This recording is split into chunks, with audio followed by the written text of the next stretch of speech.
Okay, let's see if we can help you out here. On number 30, you've got the right equation. Volume is equal to length times width times height. And you've got this part set up correctly also. But your units, that should be meters cubed. And knowing that that's meters cubed and converting it into feet, you would, so this answer should be 280 meters cubed. And that means 280 times m times m times m. And you need to convert each of those m's, or each of the meters, that's into feet.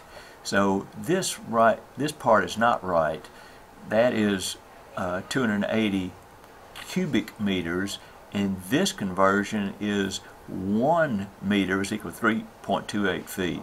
So start right there, get your units right, and then you've got to use this conversion factor, the 3.28 feet per meter, 3 times to convert all 3 of these meter measurements into feet, and that will give you the cubic feet. That is 4 significant digits, and I think the book asked for 3 significant digits. Let's see, on question 17b, you've got a car moving at 10 meters per second and it begins to accelerate at 2.5 meters per second squared. How long does it take to reach a speed of 25 meters per second?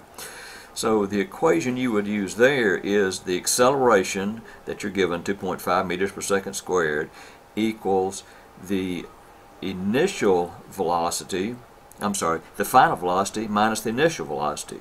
So set that up and solve for the time. That's for part A. For part B on 17, I guess that's what you asked for, it's going to be distance is the initial velocity times time plus 1/2 the acceleration times time squared. So double check your calculations and put your units in there. I think if you don't have just plain bare numbers, if you put your units in there, the units will work out correctly. As far as number 43 and 44, I don't know what you've done on that, but 43 looks like the acceleration from a starting point to a speed of 300 kilometers per hour. So that you can determine your acceleration from that. So that's the final velocity is 300 kilometers per hour. The initial velocity is 0.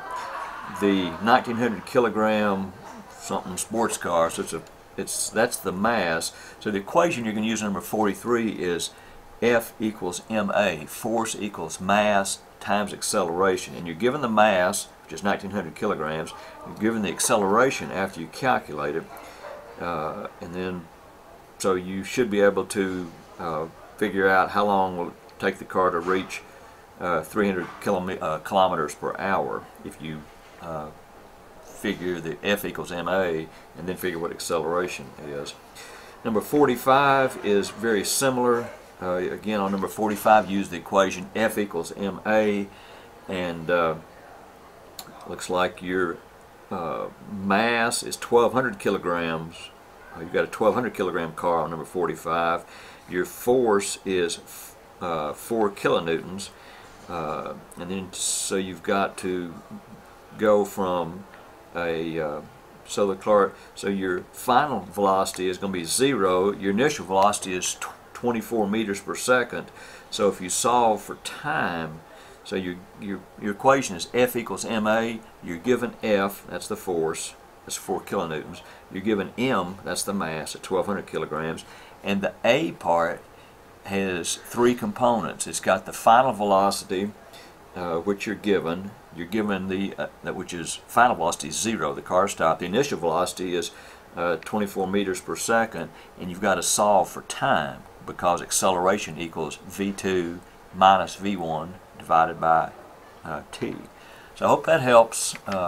Work it out, and if you send me something like you've done here on number 17 or number 30, I can help comment on it. Especially number 30. You've got enough work there where I can kind of see where your mistake is. Hope this helps.